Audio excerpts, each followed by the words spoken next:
আজকে বানিয়ে ফেলাম চিকেন পনির মশালা। আমি নিয়েছি পরোটার সাথে, আপনারা চাইলে রুটির সাথেও নিতে পারবেন। খুবই সুস্বাদু একটা খাবার। তো চলুন আমি দেখিয়ে দিই আমি চিকেন পনির মশালাতে আমি কী কী নিয়েছি। এখানে আমি পনির ছোট ছোট করে কেটে নিয়েছি চিকেন কিমা, নিয়েছি পেঁয়াজ কুচি, টমেটো কুচি, নিয়েছি টক দই, আর সাথে নিয়েছি পেঁয়াজ বাটা, আদা বাটা, রসুন বাটা। এখানে আমি গুঁড়ো মশলার মধ্যে অ্যাড করেছি জিরের গুঁড়ো, লঙ্কার গুঁড়ো, শাহি গরম মশলা আর হলুদ গুঁড়ো। তো চলুন আমি কড়াইতে তেল বসিয়ে দিই। কড়াইতে তেল গরম হতে হতে এবার আমি পনিরটা ছেড়ে দিলাম। পনিরের মধ্যে একটু লবণ অ্যাড করেছি। এটা হতে হতে এবার আমি মাংসটা ম্যারিনেট করব। মাংসতে দিয়ে দিলাম পেঁয়াজ বাটা, আদার বাটা, রসুন বাটা দিয়ে ভালো করে ম্যারিনেট করে এবার ওই কড়াইতেই আমি মাংসটা ভাজা হতে দেবো। ভাজা হতে হতে এবার আমি মাংসটা তুলে নিয়ে এর মধ্যে আমি আবার তেল অ্যাড করব। তেলের সাথে দেব অল্প বাটার।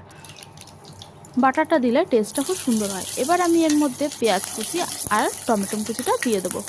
দিয়ে তারপর আমি সাদা জিরে দিয়ে দেবো। এবার এটাকে ভালো করে নাড়াচাড়া দিয়ে এবার এর মধ্যে আমি বেটে রাখা মশলাটা অ্যাড করব। দিয়ে দেবো টক দই আর দিয়ে নেবো পুরো গুঁড়ো মশলাগুলো, হলুদ গুঁড়ো, জিরের গুঁড়ো আর লঙ্কার গুঁড়ো। এবার ভালো করে নাড়াচাড়া দিয়ে এর মধ্যে আমি চিকেনটা অ্যাড করব। করার পর আবার নাড়াচাড়া দিয়ে এরপর আমি এর মধ্যে অ্যাড করব জল। জলটা ফুটে আসলে এর মধ্যে আমি পনির দিয়ে দেবো। ও তার মধ্যে একটু লবণ আর চিনি আমি অ্যাড করেছি। এরপর আমি শাহি গরম মশলা